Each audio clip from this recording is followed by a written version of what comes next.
যোৰহাটৰ আহোম গাঁৱৰ চেতিয়া চাহ বাগিচাত গছৰ ডাল দলিবলৈ গৈ এজন যুৱক ইতিমধ্যে ঘূণীয়া হোৱাৰ বাতৰিটো আমি ধাৰাবাহিকভাৱে আমি সম্প্ৰচাৰ কৰি আছোঁ।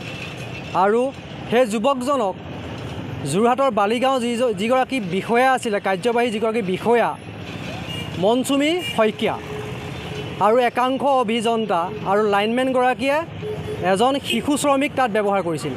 সেইবাবে শিশু শ্ৰমিক বুলি কৈছিলোঁ। আমি যেতিয়া আগত দুটা প্ৰতিবেদন আমি যেতিয়া কৰিছিলোঁ, তেতিয়া আমি তেখেতৰ তাৰ যে এই গণেশ দাসৰ যে বয়স 18 বছৰ বুলি আমি বাতৰি কৰি থকা হৈছিলে, কিন্তু এতিয়া আমি অৱশেষত যেতিয়া তথ্য পালোঁ যে সেই যুৱকজনৰ বয়স মাত্ৰ 17 বছৰ হৈছে।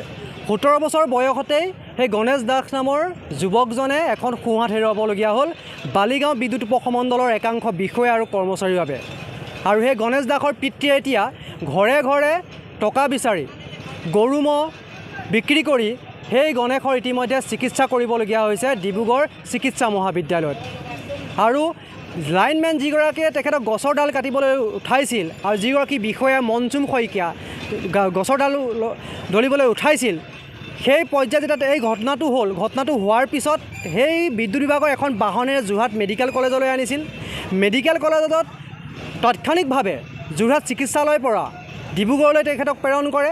প্ৰেৰণ কৰাৰ আগমুহূৰ্তত গণেশ দাসৰ পিতৃক বৈকুণ্ঠ দাসক মাত্ৰ 14,000 টকা দি সেই যিগৰাকী বিষয়া আছিলে সেই বিষয়াগৰাকীয়ে তেখেতৰ দায়িত্ব সামৰে আৰু ফোন যেতিয়া কৰা হয় তেখেতৰ ফোনৰ কোনো গুৰুত্ব প্ৰদান নকৰে। এতিয়া অৱশেষত বৈকুণ্ঠ দাসে যোৰহাটৰ আৰক্ষী অধীক্ষকক আজি লগ কৰিছে। আমাৰ ওচৰত এয়া তেখেতক দিয়া এজাহাৰ ইতিমধ্যে আমাৰ হাতত আহি পৰিছে।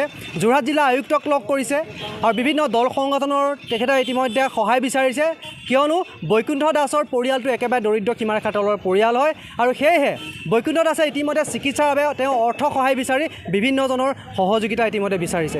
বৈকুণ্ঠ দাস আছে মোৰ লগত, মই জানিবলৈ চেষ্টা কৰিম। যিহেতু আপুনি বালিগাঁও যিগৰাকী বিদ্যুৎ উপসমণ্ডলৰ যিগৰাকী বিষয়া আছিলে, তেখেতৰ নেতৃত্বত আপুনি কাম কৰি আছিলে আৰু আপোনাৰ পুত্ৰ ইতিমধ্যে এটা ঘটনা সংঘটিত হৈছে আৰু এই ঘটনাৰ ফলত এটা সোঁহাত ইতিমধ্যে হেৰুৱাবলগীয়া হৈছে। ইতিমধ্যে এতিয়া অৱশেষত আপুনি আৰক্ষীৰ কাষ বা যোৰহাট আৰক্ষী অধীক্ষকৰ কাষ কিয় চাপিবলগীয়া হ'ল? মই এতিয়া ৰাস্তা নাইকিয়া হ'ল, মই এতিয়া কোনো টকা পইচা যোগাৰ নাইকিয়া হ'ল। মই এতিয়া ৰাইজৰ ঘৰে ঘৰে ভিক্ষা মাগি পেলাই ল'ৰাটো এটা বচাবলৈ চেষ্টা কৰিছোঁ। আৰু SDO বাইদেৱে, বালিগাঁও SDO বাইদেউ, মৌচুমী বাইদেৱে কোনো গুৰুত্ব নিদিয়া হ'ল। নিদিয়াৰ কাৰণে মই আৰক্ষী কাষত চাপিবলগীয়া হৈছে। এতিয়া SP ছাৰৰ গুৰিত চাপিছোঁ আৰু DC ছাৰৰ গুৰিত আহিছোঁ মই। আপুনি যে কৈছে গৰু ম'হ বিক্ৰী কৰাৰ কথাটো কৈছে, মই গৰু ম'হ সকলোখিনি বিকি আজৰি হ'ল। এতিয়া মাত্ৰ ঘৰৰ ভেটিটোহে বিকিবলৈ আছে, অইন একো নাই আৰু মোৰ।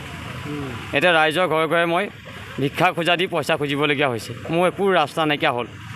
পাৰিলে মন্ত্ৰীয়ে হিমন্ত মন্ত্ৰীয়ে অলপমান যে সহায় কৰে। চাওক, এয়া আছিলে বৈকুণ্ঠ দাসৰ তেওঁ বাৰ্তা, যে সংবাদ মাধ্যমতো তেওঁ এক বাৰ্তা প্ৰেৰণ কৰিছে। এটা কথা কওঁ যে বালিগাঁও বিদ্যুৎ উপসমণ্ডলৰ যিগৰাকী বিষয়া মনচুমী শইকীয়া, আপোনাৰ নেতৃত্বত যিহেতু গোটেই কৰ্মচাৰীসকল চলি আছে আৰু আপোনাৰ নেতৃত্বত থকা এই কৰ্মচাৰীসকলে গছৰ ওপৰত উঠাই মানুহক 33 kV ভল্টৰ বিদ্যুৎ তাৰত লাগি মানুহৰ জখম হ'ব আৰু আপোনালোকে জখম হোৱাকৈ সহায় কৰিব, তাৰপিছত পাহৰি যাব, এইটো কি আপোনালোকৰ কথা হ'ল নেকি? আপোনালোকৰ এইবিলাক আপোনালোকৰ এটা কি মানে স্বভাৱটো কি আপোনালোকৰ? এইবাবে প্ৰশ্ন কৰিবলগীয়া হৈছে যে যোৰহাটত এনে বহু ঘটনা সংঘটিত হৈছে আৰু লাইনমেনৰ আৰু বিদ্যুৎ বিভাগৰ একাংশ বিষয়াৰ বাবে আপোনালোকৰ বাবে বহু দৰিদ্ৰ সীমাৰেখাৰ তলৰ পৰিয়াল ইতিমধ্যে বিপদত পৰিবলগীয়া হৈছে। এতিয়া আপোনালোকে অৱশেষত এই যি গান্ধালী গাঁৱৰ যিজন ব্যক্তি, গান্ধালীগড়ৰ যিটো পৰিয়াল হয়, সেই পৰিয়ালটোৱে এতিয়া আপোনালোকৰ ভুলৰ বাবে হোৱা ঘটনাৰ বাবে গৰু ম'হ ঘৰৰ মাটি বাৰী বিক্ৰী ইতিমধ্যে শেষ কৰিবলগীয়া হৈছে আৰু আপোনালোকে AC ৰুমত বহি পেলাই হাঁহি আছে এই পৰিয়ালটোক চাই পেলাই। অতি দুৰ্ভাগ্যজনক কথা, আপোনালোকে যে এই ঘটনা সংঘটিত হোৱাৰ পিছত মাত্ৰ 14,000 টকা দি আপোনালোকে দায় সামৰে, তাৰপিছত আপোনালোকৰ খা খবৰ নাই, ফোন কৰিলে আপোনালোকে ফোনৰ কোনো ৰেছপন্স নিদিয়ে। এই অভিযোগ ইতিমধ্যে বৈকুণ্ঠ দাসে ইতিমধ্যে আমাক অভিযোগ উত্থাপিত কৰিছে। কিন্তু অৱশেষত এতিয়া আপোনালোকৰ ভুলৰ বাবে হোৱা ঘটনাৰ বাবে এতিয়া সেই 17 বছৰীয়া যিজন নাবালক শ্ৰমিক আছিলে, সেই শ্ৰমিকজন এতিয়া ডিব্ৰুগড় চিকিৎসা মহাবিদ্যালয়ত মৰণেৰে যুঁজ দি থাকিবলগীয়া হৈছে।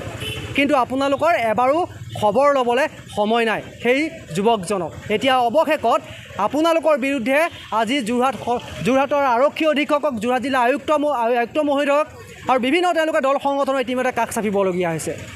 পৰৱৰ্তী সময়ত আমি আৰু বাতৰি সম্প্ৰচাৰ কৰিম যে এই ঘটনাটো কিদৰে সহযোগিতা আগবঢ়াই এই দুৰ্ভগীয়া পৰিয়ালটোক পৰৱৰ্তী সময়ত আমি এই বাতৰি সম্প্ৰচাৰ যোগে সকলোকে আমি দেখুৱাবলৈ চেষ্টা কৰিম।